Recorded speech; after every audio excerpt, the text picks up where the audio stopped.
Well, thank you, Mr. Chairman. Today's hearing looks at a source of major concern to the ag sector in rural America, which is EPA's regulation of coarse particulate matter, otherwise known as dust. H.R. 1633, the Farm Dust Regulation Prevention Act of 2011, provides relief from this regulatory threat, and I welcome two of the co-sponsors of this bipartisan legislation, Kristi Noem of South Dakota and Robert Hurt of Virginia, who are here today. The very last thing that our struggling economy needs is new costs and regulatory burdens on farmers and small businesses across rural America. They already face indirect consequences from EPA's costly regulatory agenda, and now they are rightfully concerned about the threat of direct regulation of their options.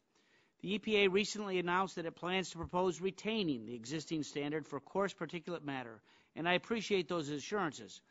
But like the stakeholders that we'll hear from today, I'm not at all satisfied with the step for the simple reason that regulatory uncertainty will remain. EPA's proposal could change throughout the review process.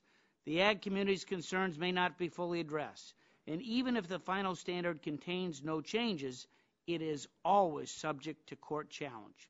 For those reasons, EPA's insistence that it does not plan to change the rule is far from a guarantee that such a change would never come to pass. In the face of this ongoing regulatory uncertainty, this legislation makes good sense. The bill is targeted. It prevents EPA from setting a new coarse particulate matter standard for 1 year. It also makes clear that state, tribal, and local governments have the authority to regulate so-called nuisance dust across rural America.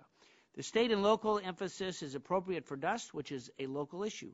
The bill gives EPA authority to regulate nuisance dust in the absence of state or local action and after both costs and benefits are taken into account. That's common sense, and it protects the interests of our vital rural economy.